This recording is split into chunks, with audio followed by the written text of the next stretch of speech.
Baik Bapak Ibu rahmati Allah, itu dari kalangan Nabi Musa. Begitu pula di zaman Rasulullah SAW. Ada seorang sahabat yang juga tertipu dengan kehidupan dunia. Padahal sahabat ini tadinya soleh luar biasa, ahli ibadah. Ya, tunduk pada Allah Azza wa Jalla, patuh kepada Rasulullah. Nah, kita pasti pernah mendengar nama Sa'labah bin Hatib Al-Ansari. Dia orang Ansor Madinah. Dia tidak pernah tertinggal sholat berjamaah bersama Rasulullah SAW. Ya, suatu hari ada kisah unik menimpa Sa'labah. Setiap kali selesai bersolat berjamaah, Assalamualaikum warahmatullahi, Assalamualaikum warahmatullahi, biasanya kita membaca Allahumma antas salam, kayak gitu ya. Dia beda, Allahumma lantas jalan. Begitu Assalamualaikum warahmatullahi, Assalamualaikum warahmatullahi, bertek lompat. Kenapa dia? Ya Rasul, gak tahu. Sakit perut? Enggak, sehat. Solat berikutnya berjamaah kayak gitu lagi. Udah selesai, Assalamualaikum warahmatullahi, Assalamualaikum warahmatullahi, bertek lompat lagi. Sampai setiap solat seperti itu. Akhirnya Rasulullah narik, tunggu dulu, mau kemana? Solatmu itu punya hak untuk kau sempurnakan dengan zikir dan wiridmu. Kan aku sudah mengajarkan zikir dan wirid itu. Iya ya Rasulullah, tapi maaf ya Rasulullah, aku harus segera pulang. Kenapa Sa'labah? Aku perhatikan kau dari kemarin seperti itu. Maaf ya Rasulullah, istri saya nunggu di rumah. Sarung yang saya pakai ini mau dipakai sama istri saya. Di rumah nggak ada lagi sarung. Istri saya nunggu pengen sholat juga ya Rasulullah. Oh gitu. Kamu cuma punya satu sarung?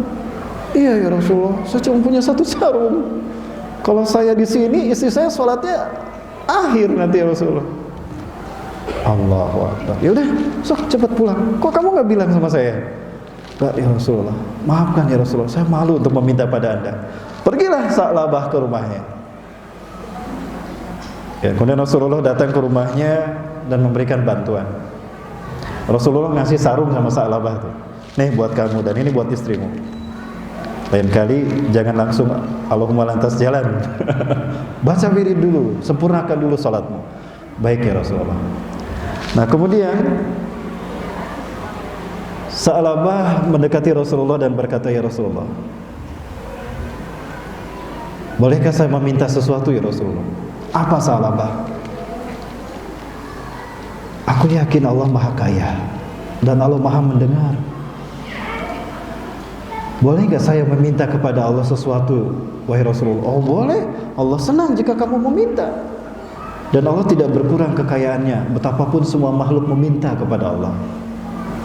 Kalau begitu ya Rasulullah, tolong mintakan kepada Allah, doakan saya agar Allah memberikan harta yang cukup untuk saya. Sa'labah, apa masih kurang dengan apa yang kau miliki? Tidak ya Rasulullah, tapi aku ingin lebih daripada ini. Siapa tahu apabila hartaku lebih, aku bisa lebih bersedekah. Aku nggak bisa bersedekah ya Rasulullah. Tidak Sa'labah, kamu tidak mampu memanage hartamu nanti jika Allah menambah hartamu lebih daripada itu. Ya Rasulullah, aku yakin ya Rasulullah. Tidak Sa'labah. Habis sholat ngomong lagi kepada Rasulullah, terus begitu meminta. Wahai Sa'labah, kamu lihat ketika aku berjalan di muka bumi, gunung-gunung pergi mengintariku. Dan andaikan aku meminta kepada Allah agar gunung itu dirubah menjadi emas, demi Allah, Allah akan mengabulkannya. Tapi aku tidak memintanya, Sa'labah, karena dunia ini membahayakan kita, bisa menipu kita. Sa'labah, enggak ya Rasulullah, Anda melihat saya beriman pada Allah, Anda bersaksi kan, saya kuat iman Islam saya siap untuk mengelola harta saya nanti. Sungguh-sungguh Sa'labah, betul ya Rasulullah, demi Allah, aku sungguh-sungguh, aku akan menunaikan hak setiap orang atas hartaku nanti. Baik, saya berdoa kepada Allah. Lalu Rasulullah sholat 2 rakaat dan meminta kepada Allah. Kemudian Sa'labah berkata, ya Rasulullah, sudah kau doakan aku? Sudah Sa'labah. Hati-hati kamu Sa'labah, kamu bisa celaka dengan hartamu. Allah mengabulkan doamu. Alhamdulillah, terima kasih ya Rasulullah. Nanti saya beliin Mercy buat anda, Pajero ya Rasulullah. Sa'labah kemudian Bapak Ibu dirahmati Allah, ringkas cerita, dia kebeli kambing sekian pasang, unta sekian pasang. Saat itu dia merawat dengan senang hati. Kehidupan biasa normal, ibadah dia tetap, sholat ke masjid dia tetap. Namun apa yang terjadi? Makin lama ternaknya makin banyak. Makin lama dia butuh banyak waktu untuk mengurus ternaknya. Bahkan sampai sempit Madinah karena gara-gara ternaknya Sa'labah. Orang-orang sampai tahu, Sa'labah, iya domba mana di mana wae, cogot atuh. Sampai di mana aja itu kambingnya. Saking banyaknya. Akhirnya Sa'labah pindah tidak lagi di sekitar Masjid Nabawi. Dia pindah ke pinggiran Madinah. Dia beli satu tanah untuk peternakannya. Makin lama dia makin sibuk dengan peternakannya. Mulai dia ketinggalan sholat subuh berjamaah. Sampai pada akhirnya dia hanya bisa sholat zuhur dan asar saja. Maghrib, isya, subuh, 14. Kenapa? Sibuk dengan peternakan kambingnya. Mana Sa'labah? Sibuk ya Rasulullah. Sekarang sudah jadi bos peternakan. Allahu Akbar. Nasihati dia. Ya. Kemudian makin lama makin sibuk juga, makin banyak juga peternakannya. Kemudian dia pindah lagi lebih jauh lagi dari Madinah. Makin susah dia sholat berjamaah, hingga hanya bisa sholat Jumat saja. Sholat 5 waktu absen. Nah, Sa'labah, Allahu Akbar. Nasihati Sa'labah agar dia ingat kepada Allah SWT. Dan apa yang terjadi pada akhirnya? Lalu Allah menurunkan satu surat At-Taubah. Ya, di dalam surat At-Taubah ayat ke-75 dan 78 akhirnya Allah Azza wa Jalla menurunkan surat itu. Namun sebelum surat itu turun, Allah turunkan dulu surat At-Taubah. At-Taubah apa An-Nisa? Ayat 103, An-Nisa 103. Kalau tidak salah An-Nisa 103 tentang kewajiban berzakat. A'udzubillahi minasyaitonirrajim. Khudz min amwalihim shadaqatan tutahhiruhum wa tuzakkihim biha. Artinya turunlah perintah wajib zakat. Rasulullah mengutus sahabatnya untuk mengambil zakat harta Sa'labah.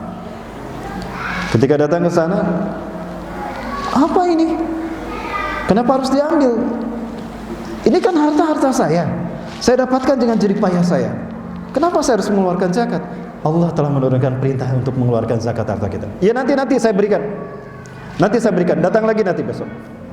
Besoknya sahabat datang lagi mengingatkan agar Sa'labah mengeluarkan zakatnya, karena hartanya sudah lebih dari nisab dan sudah lebih dari 1 tahun. Sa'labah masih juga, aku sibuk, aku belum selesai. Sampaikan pada Rasulullah, nanti saya keluarkan zakatnya. 3 kali utusan Rasulullah datang menagih zakat kepada Sa'labah, dia tidak mengeluarkannya. Aku lagi sibuk, mohon maaf, nanti aku antarkan sendiri zakatku. Sahabat itu kembali kepada Rasulullah dengan tangan kosong. Maka apa kemudian yang terjadi? Ketika Sa'labah datang dengan harta zakatnya, dia sudah terlambat. Allah sudah menurunkan surat At-Taubah ayat ke-75 sampai 78. Gimana bunyinya? Ada Quran terjemahan, Bu Jefi bisa pinjam? Atau ada Bu Jefi mau baca? Bu Jefi. Baik Ibu-ibu, kita lihat surat At-Taubah ayat 75 sampai 78. Kita lihat terjemahnya saja biar cepat. Itu dia. 75 sampai 7. Ayat ini menurut Ibnu Katsir dan para ulama mufassir seperti Abdullah bin Abbas, Al-Hasan Al-Basri radhiyallahu anhuma mengatakan turun terkait dengan Sa'labah. Dan di antara mereka ada orang yang telah berjanji kepada Allah, sesungguhnya jika Allah memberikan sebagian dari karunia-Nya kepada kami, niscaya kami akan bersedekah, dan niscaya kami termasuk orang-orang yang soleh. Lalu ketika Allah memberikan kepada mereka sebagian dari karunia-Nya, mereka menjadi kikir dan berpaling dari dan selalu menentang kebenaran. Para sahabat dicibir, padahal itu utusan Rasulullah. Dia sudah berani mengabaikan perintah Rasulullah, bahkan perintah Allah. Maka Allah menanamkan kemunafikan dalam hati mereka sampai pada waktu mereka menemuinya. karena mereka telah mengingkari janji yang telah mereka ikrarkan kepada Allah, dan juga karena mereka selalu berdusta. Tidaklah mereka mengetahui bahwa Allah mengetahui rahasia dan bisikan mereka, dan bahwa Allah mengetahui segala yang gaib. Dia malah berpikiran buruk kepada Rasulullah. Rasulullah iri dengan kekayaannya dan ingin mendapatkan sebagian dari hartanya. Kok tumben-tumbenan nih, mentang-mentang saya sudah lancar bisnisnya, turun perintah zakat. Allahu Akbar. Lalu dia datang pada Rasulullah membawa zakatnya dan mengatakan, "Ya Rasulullah, mohon maaf saya terlambat membayarkan zakat saya. Ini zakat saya Rasulullah SAW. Maafkan, Allah sudah melarang aku menerima zakatmu." "Kenapa ya Rasulullah? Engkau kan menarik zakat dari saya dan saya sudah rela ikhlas mengeluarkannya." "Tapi Allah sudah melarangnya. Allah sudah menurunkan ayatnya kepadaku." Dibacakan ayatnya. Ya, lalu Rasulullah mengambil tanah dan menaburkan tanah tadi kepada kepalanya Sa'labah. "Nasibmu tidak lebih dari seperti tanah ini. Wailun laka ya Sa'labah, wailun laka ya Sa'labah, wailun laka ya Sa'labah. Celaka engkau Sa'labah, celaka engkau Sa'labah." Sampai Rasulullah SAW wafat, zakatnya Sa'labah tidak diterima sama Rasulullah. Ketika Abu Bakar menjadi khalifah, Sa'labah datang kepada Abu Bakar menyerahkan zakat hartanya. Abu Bakar pun menolaknya. "Maaf, kenapa kau serahkan zakatmu kepadaku setelah Allah dan Rasulnya menolak? Rasulullah saja tidak menerima zakatmu, apalagi aku." "Maaf Sa'labah, Allah melarangku untuk menerima zakatmu." Allahu Akbar. Khalifah Umar menjadi khalifah, Umar diangkat jadi khalifah. Sa'labah menyerahkan zakatnya pada Umar, Khalifah Umar ditolak juga. Utsman menolak juga, Ali menolak juga. Imam Ali tidak. Sa'labah berakhir hidupnya di zaman Utsman bin Affan. Sampai wafatnya Sa'labah, dia tidak sempat mengeluarkan zakat dari hartanya. Allahu Akbar. Itulah nasib buruk menimpa Sa'labah, tertipu dengan gemerlapnya dunia. Bapak Ibu sekali lagi, hati-hati terhadap dunia. Masih ada satu rumusan yang Allah berikan, Allah berlakukan kepada dunia. Betapapun kita berharap dan tamaknya terhadap dunia, betapapun rakusnya seseorang terhadap dunia, hukum Allah sudah berlaku, Bapak Ibu. Apa hukum Allah yang dimaksudkan? Di dalam hadis qudsi riwayat Al-Qudai dikatakan, kalau Allah berfirman kepada dunia, "Ya dunia, ukhdumi man khadamani, wastakhdimi ya dunia man khadamaki." Wahai dunia, layanilah orang yang menghambakan dirinya kepadaku, penuhi semua kebutuhannya. Wastakhdumi ya dunia man khadamaki, dan perbudaklah orang yang menghambakan diri kepadamu, bikin sibuk orang yang menghambakan diri kepadamu. Contoh orang yang diperbudak dunia tadi sudah disampaikan. Sekarang contoh orang yang mampu manage dunia dengan baik. Orang yang menyerahkan semua urusan hidupnya hanya untuk Allah, lalu Allah pun perintahkan dunia melayaninya. Biasanya ini cerita para ustad. Bicara hidup ustad, biasa kehidupan ustad ini pas-pasan. Betul tidak Bu? Pak, ustad itu hidupnya pas-pasan. Karena memang ustad tidak kerja kan? Seperti saya Bapak Ibu, saya pengennya kerja, saya iri kepada mereka yang kerja. Setiap bulan dapat gaji, ya, dapat penghasilan dari keringatnya sendiri. Saya iri Bapak Ibu, saya pernah melakukan itu. Saya pernah meninggalkan tugas dakwah dan ceramah saya, tinggalkan, saya cari kerja. Nggak ada perusahaan yang nerima saya kerja. Sampai wakil direkturnya saat itu adalah sepupu saya. Yakin saya bisa diterima, ternyata enggak juga. Memang saya harus jadi ustaz mungkin ya. Akhirnya kembali lagi saya ceramah Bapak Ibu. Saya membaca hadis ini, ya Allah, akhirnya saya sadar Bapak Ibu sekalian bahwa saya memang mendapatkan amanah ini. Ya, walaupun pada akhirnya hidup saya pas-pasan, tapi alhamdulillah Bapak Ibu, pas butuh pas ayah. Ketika pengen makan-makan, pas pengen makan enak ada makanannya. Pas pengen naik mobil ada mobilnya. Baik Ibu Allah, Allah buktikan kepada siapapun yang menghambakan diri kepadanya, dunia melayaninya. Nah, ini ada cerita lagi. Cerita di Suriah. Ada sebuah tempat di Suriah. Dulu tempat ini ramai sebagai kawasan remang-remang. Ya, karena tempat ini selalu digunakan maksiat, ada seorang sultan yang kaya raya membeli tanah itu. Dihancurkanlah semua lokalisasi tadi, dirubah menjadi komplek pesantren, lalu dibangun masjid yang terindah di Suriah. Sampai hari ini terkenal, namanya Masjid At-Taubah. Dibangunlah Masjid At-Taubah di sana. Qadarullah, manajemen masjid ini bagus. Islam berkembang pesat dan tumbuh semarak siar Islam di sana. Karena syekh-syekhnya dijamin hidupnya. Sampailah pada satu saat ada seorang marbot masjid dan dia merangkap sebagai syekh, sebagai ustadz di masjid. Dia mengisi kajian. Ramai kajiannya, penuh tuh mustaminya datang.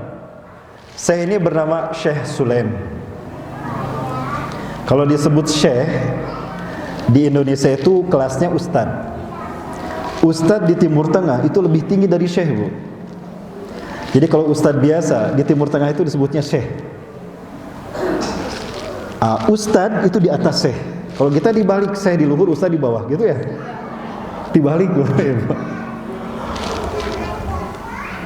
Syekh Sulaim ini cerdas dalam beragama, pintar dia dalam Islam, faham luar biasa tentang syariah. Maka banyak jemaah kajian masjid di At-Taubah Suriah ini yang merasa terpenuhi, terjawab semua masalahnya, makmur sejahtera umat Islam di sekitar Masjid At-Taubah di Suriah saat itu. Tapi karena Syekh Sulaim sehari-hari di masjid, dia mengandalkan makan minumnya dari pemberian jamaah. Makannya dari jamaah, minumnya dari jamaah. Dapat harta zakat diberikan Pak diendos. Ada kadang pakai robani, ya, kadang pakai bajunya apapun lah. Ringkas cerita, suatu hari Allah menguji Syekh Sulaim ini. 3 hari 3 malam, gak ada orang ngasih makanan sama dia. Kamar anak itu tumen, para rohok gitu, meni kompak pohon nate gitu. Kan saya tuh harus makan gitu. 3 hari 3 malam dia tidak makan. Kebayang Bapak Ibu. Tapi kajian jalan terus. Kotak infak tadi usian gitu. Ringkas cerita, dia sudah sangat lapar Bapak Ibu, sampai lemes dia, sampai dia berkali-kali pingsan, tapi tidak ada yang tahu. Hingga akhirnya dia pasrah kepada Allah. Ya Allah, saya siap mati sekarang ya Allah, gak apa-apa ya Allah. Barijeng nyepengan beteng gitu. Ya Allah, saya siap mati ya Allah. Andaikan kelaparan ini membuat saya mati, siap ya Allah. Ridho abi masal, kau ridho pada saya. Ya, suatu hari Bapak Ibu, Sa'labah sudah tidak kuat lagi. Sulaim sudah tidak kuat lagi. Ya Allah, aku sudah tidak kuat lagi ya Allah. Dan posisiku ini sudah sampai pada darurat, di mana engkau menghalalkan apapun untukku, termasuk bangkai pun halal untukku sekarang. Maka aku memilih. Dia memilih di antara dua, antara mencuri dan memakan bangkai. Kalau dia makan bangkai, itu bangkai ada dalam tubuhnya, maka dia berpenyakit nantinya. Oh, kalau gitu lebih baik saya mencuri. Gitu lebih baik mencuri. Mencuri aja dia. Jadi ninja Bapak Ibu sekalian. Saya siap mencuri. Bapak Ibu, yang namanya rumah di Suriah, di Timur Tengah, Jordan, Palestina, Suriah, itu rumahnya hampir sama. Dan mereka berdekatan, sehingga orang bisa loncat dari satu atap ke atap yang lain dengan mudah. Dia nerekel ke masjid, naik ke masjid, keluar, itu sudah tertutup, jadi ninja ini. Gajlang. Tidak lebih dari 3 rumah yang dilewati, tercium aroma masakan yang lezat. Oke, iya baru nama keur masak ya. Alhamdulillah, sahabatnya keusian ya nama. Dari aromanya kayaknya ini masak balado terong ya, bener keresep urang gitu. Dengan mudah dia 3 loncatan sampai dia di tengah rumah itu, di ruang tengah di rumah itu, kosong rumahnya. Dia langsung hidungnya udah peka di mana dapur berada. Langsung ke dapur Bapak Ibu. Begitu sampai di dapur, dibuka. Masya Allah, ini kayaknya baru mateng ini. Kebetulan ini kesenangan saya, alhamdulillah. Ya Allah, maafkan ya Allah. Bukankah ada satu nas dalil ad-daruratu tunbihul mahzurat? Kondisi darurat, kondisi terpaksa membolehkan sesuatu yang dilarang. Mencuri dilarang, tapi aku darurat, halal buat saya, boleh buat saya. Diambil itu. Walaupun dia ragu mau makannya, diambil terong itu. Ya Allah, sekali lagi maafkan aku. Enggak, Bu. Enggak, Bu, ini terongnya, Bu. Saya matikan ya. Diambil terongnya tadi dan ya Allah, maafkan aku ya Allah, terpaksa aku melakukan ini. Aku sudah tidak kuat ya Allah. Dimakanlah terong tadi. Bismillahirrahmanirrahim. Allahumma barik lana fima razaqtana wa qina azabannar. Belum. Sagegel tapi gegelnya gede Bapak Ibu. Hop. Allah mengingatkan dia, Sa'labah. Kamu ini ustaz. Dan kamu sudah terkenal, jamaahmu ribuan dari mana-mana, seluruh penjuru kota ini itu mengenal kamu, ustaz, orang soleh. Apa jadinya kalau mereka tahu engkau pencuri? Allahu Akbar, ya Allah, maafkan aku ya Allah. Disimpan lagi itu terong, tutup lagi, balik lagi dia ke masjid. Ternyata di masjid sudah dimulai kajiannya. Saat itu ada ustaz, guru dia yang ngisi kajian. Dia langsung ke masjid, duduk paling ujung belakang, bari jam nyarande nyepengan beuteng. Innalillahi wa inna ilaihi raji'un. Begitu Bapak Ibu. Dia tidak menyaksikan, tidak mendengarkan ceramah sang ustaz karena sedang sibuk dengan perutnya, lapar. 3 hari 3 malam tidak lapar. Ini Bapak Ibu, perhatikan makmur masjid ya, jangan lupakan. Jangan-jangan ada Sulem di sini. Enggak di sininya Pak Bibnya enggak ada. Selesai kajian orang-orang bubar, dia masih nyarane di ujung sana, barijeng nyepengan beteng Bapak Ibu. Ini kisah nyata Bapak Ibu. Kisah nyata. Ya Allah, saya pasrah ya Allah. Jika Israel datang, saya sudah siap ya Allah. Mana Israelnya? Ayo, Israel. Sudah tidak kuat dia. Kemudian ada seorang wanita bercadar. Karena zaman dulu memang sudah bercadar kaum wanita di sana. Dia datang dengan seorang laki-laki yang sudah tua, menghadap kepada sang ustaz, di mana sang ustaz masih duduk di makomnya. Wanita ini datang dan menyampaikan hajatnya. Wahai syekh, wahai ustaz, saya Fulanah binti Fulan. Saya sudah lama menjanda. Sudah sekian bulan saya menjanda. Kehidupan saya tanpa suami. Sebulan 2 bulan saya tahan wahai ustaz. Tapi lama-kelamaan fitnah selalu terdengar di telinga saya. Tolong bimbinglah saya untuk bisa menikah. Carikan saya suami. Dan saya siap menikah sekarang juga. Ini walinya adalah paman saya. Hanya dia satu-satunya keluarga saya dan dia bisa menjadi wali nikah saya. Oh gitu. Siapapun orangnya, kamu terserah saya, menyerahkan percaya pada saya. Saya percaya asalkan ustaz yang memilihnya. Culang cileng di masjid sasahangan si Sulem di juru tuh. Kerjepengan beteng. Pasrah menanti kematian. Kamayang itu 3 hari 3 malam tuh makan. Ubah bala-bala, ubah gehu, ubah nunyoguhan ini kena poho, temuga pulsa gitu. Sulem, ta'al ya Sulem. Kamu mau nikah sama laki-laki itu? Dia Ustaz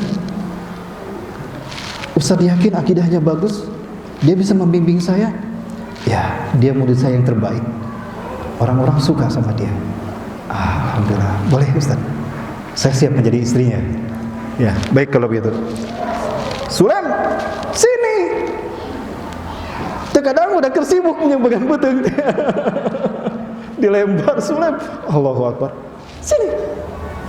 Ada apa nih? Ustaz, itu ditutup tuh. Di perutnya sudah ada batu Bapak Ibu, mengganjal perutnya karena saking laparnya. Duduk. Kang, sini Kang. Ya Kang sama yang satunya lagi sini. Jadi saksi ya. Baik. Sulem. Ini Fulanah binti Fulan. Dia sudah lama menjanda. Dia datang ke sini ingin dicarikan jodoh kepada saya untuk menjadi suaminya yang bisa membimbingnya dunia akhirat. Kamu mau menikah dengan dia? Allahu Akbar, kita kawin dahar ge hese itu. Urang teh geus 3 poe 3 penting can dahar, dar titah kawin. Ustaz teh. Ayo Syekh. Laisa indi syai'un atazawwaju biha. Kaifa uzawwijuha? Ana fakir. Ana miskin. Saya miskin, saya fakir Ustaz. Saya nggak punya apa-apa. Bagaimana saya mau bisa nikahin sama dia? Mas kawin urusan saya. Enak mamanya hayang bong kawin kan. Nyari dikawinkan mah hayang wae terus dia. Betul, kamu mau? Ya. Baik. Kamu mau menikah dengan dia, Sulaim? Siap. Baik. Nih, aku punya uang. Mau mas kawinnya ini? Siap Ustaz. Nih mas kawin. Alhamdulillah. Nyesel atuh. Sugan dahareun ke itu. Dahar urang. Ringkas cerita, dinikahkanlah Sulaim dengan wanita itu. Alhamdulillah. Barakallahu wa baraka alaika wa jama'a bainakum fi khairin. Selesai pernikahan? Baik. Kalian sudah halal sekarang. Dia adalah suamimu dan kamu wajib taat patuh kepadanya selama dia hak di jalan Allah. Baik, siap. Sulaim antar wanita ini pulang ke rumahnya dan itu adalah rumahmu juga. Baik, Ustaz. Alhamdulillah, kawin Ngadak-ngadak seger hari itu. Ayo balik. Jalan ngobrol sepanjang jalan. Rumah demi rumah dilewati. Sampai di satu rumah dia berdiri.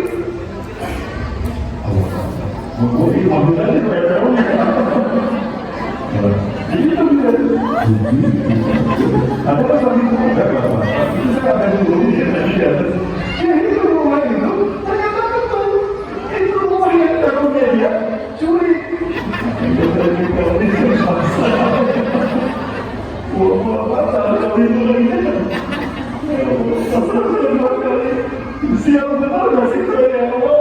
Aku menyerahkan keluargaku kepadamu ya Allah. Dan aku yakin Kau akan melayaniku ya Allah. Mungkin ini ujian bagiku. Sudah aku ditimpa apa tidak ini ya Allah. Sekarang aku harus mencari dari istriku yang malam ini beberapa saat tadi. Udahlah pasrah. Ayo suamiku, inilah rumah kita. Kita masuk. Masuklah ke dalam rumah tadi. Duduklah mereka berdua di kursi depan rumah, di dalam ruang tamu. Begitu sang istri membukakan cadarnya, cantiknya luar biasa. Subhanallah, gelis, aduh ya Allah. Terima kasih ya Allah. Leungit telan lapar dengan pamajikan gelis. Alhamdulillah, terima kasih ya Allah. Nangis ya, poho karena lapar. Tuh Bu, sesusah apapun suami ketika melihat wajah istrinya cantik, hilang tuh yang namanya lapar. Buktikan Bu ya. Suamiku, terima kasih sudah menikah denganku. Enggak kecewa memiliki istri seperti saya. Senang aku menjadi suamimu. Kemudian kaya kamu gitu ya. Canda herang gitu ya. Suamiku, apakah kau lapar? Hah? Enggak, aku baru aja tadi sebelum kajian aku sudah makan, masih kenyang. Bohong. Suamiku, sebentar ya, aku ke dapur dulu. Aku sudah masak masakan yang enak, sepertinya kau suka dengan makananku ini. Tunggu ya, aku ke dapur dulu. Ya Allah, ke dapur eta pancina geus dibuka ku urang. Eta terongna geus digagal hiji ku urang. Ya Allah, pasrah saya. Kalaupun saya harus bercerai sekarang juga, saya terima ya Allah. Menjerit istrinya, Allahu Akbar, kurang ajar. Siapa yang berani-berani mencuri terong saya? Awas kamu ya, akan aku laporkan dia ke mabeling berwajib. Allahu Akbar, tamat. Sial bener ini kan nasib saya. Ada apa istriku? Hai suamiku, ada orang masuk ke rumah saya. Dia mencuri terong yang sedang kita masak. Itu untukmu, hai suamiku. Maafkan aku. Udah gak apa-apa. Mungkin dia sedang lapar. Sini duduk istriku. Ada hal penting yang ingin aku sampaikan. Bergelayut pikiran dalam hati dia antara hidup langsung dan cerai saat itu juga. Pasrah dia. Wahai istriku, kau sudah kenal aku kan? Iya. Engkau ustaz di kampung kami. Engkau ustaz terbaik di masjid ini. Aku bersyukur mendapatkan suami seperti engkau.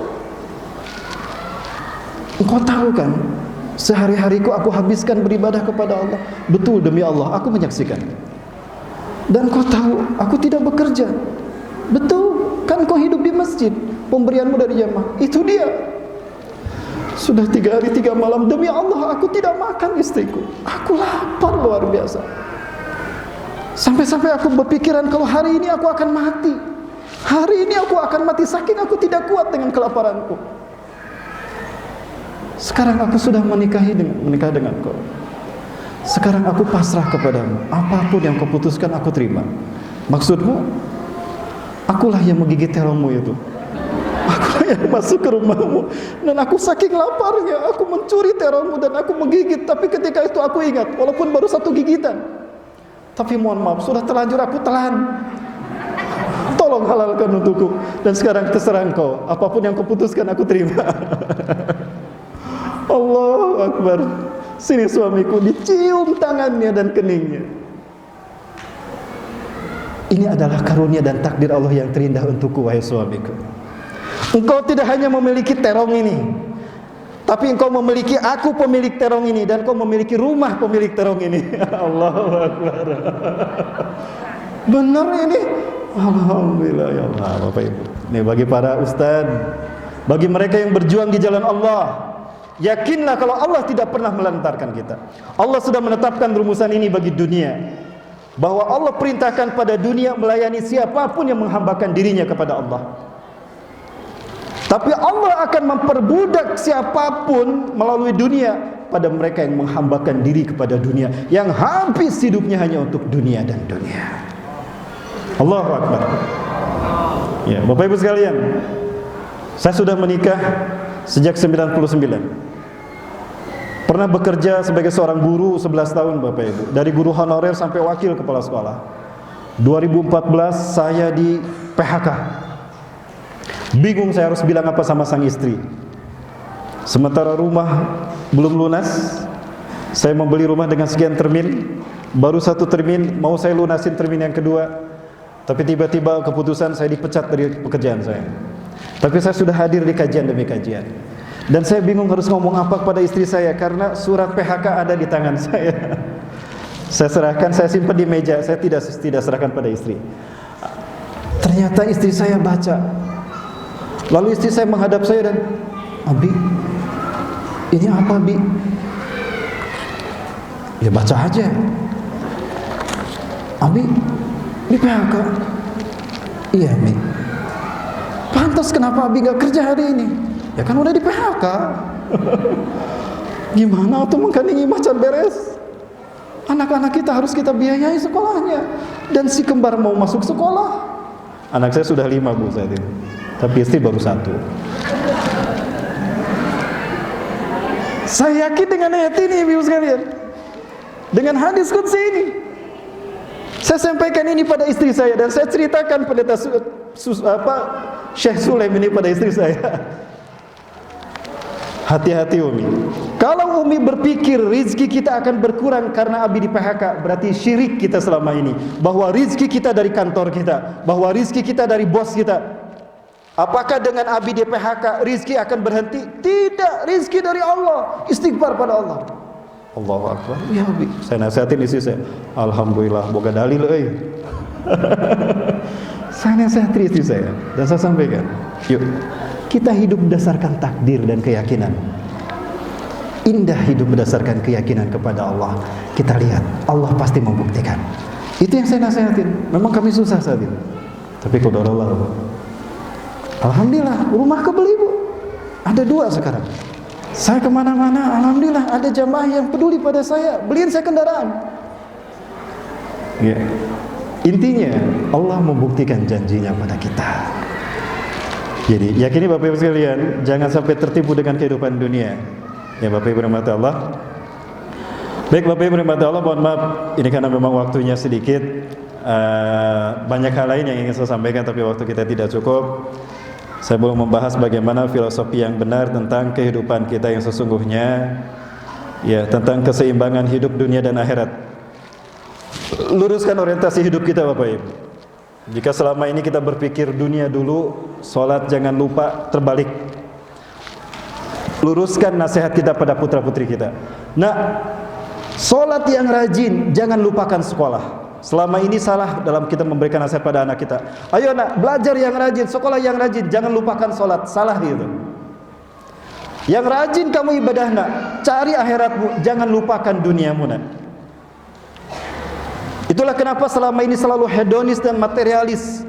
Sekolah hanya untuk cari kerja, kerja untuk cari harta. Setelah itu selesai, udah pensiun, baru belajar Iqra, lalu belajar baca Quran. Kapan merubah dunia dengan Al-Quran, dengan keyakinannya? Mindset itu yang harus kita rubah Bapak Ibu. Ya Ustaz, tapi kan kita harus seimbang antara dunia dan akhirat. Betul. Berapa seimbangnya dunia dan akhirat? Ini seimbangnya dunia dan akhirat. Seimbangnya dunia dan akhirat di mata Rasulullah SAW adalah 1% dunia, 99 akhirat. Ini baru seimbang. Kenapa demikian? Ini hadisnya Bapak Ibu. Allah menciptakan 100 rahmat, 99 rahmat Allah simpan di akhirat, di surga. Satu rahmat saja yang Allah turunkan ke dunia. Indahnya dunia dengan segala isinya ini, hanya satu dari 100 rahmat yang Allah ciptakan. 99 ada di akhirat. Mau pilih yang mana? Mau pilih yang satu apa pilih yang 99? Itulah akhirat. Tapi banyak manusia yang tertipu oleh indahnya dunia. Mereka sibuk dari pagi sampai malam hanya mencari yang 1% saja. Inilah dunia, menipu dan menyesatkan.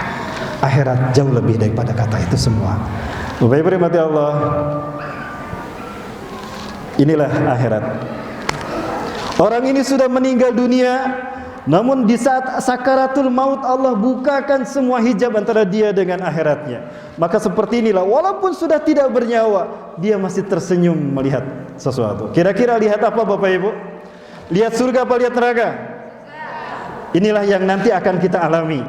Ketika seseorang sakaratul maut, maka Allah bukakan semua hijab antara dia dengan akhiratnya. Quran surat Qaf ayat kedua-dua. A'udzubillahi minasyaitonirrajim.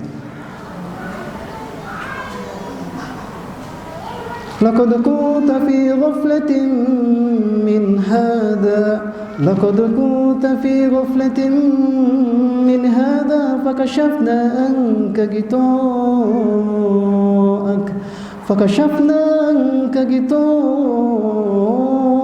fabasaruka al-yawma hadid. Allahu Akbar. Itu qiraah Al-Afasi, bacaan surat Qaf ayat 22. Sungguh engkau telah lupa wahai manusia, kalau kalian akan mati, setinggi apapun pangkat kalian, sehebat apapun jabatan kalian, sebanyak apapun kekayaan kalian di dunia, kalian akan mati menghadapku.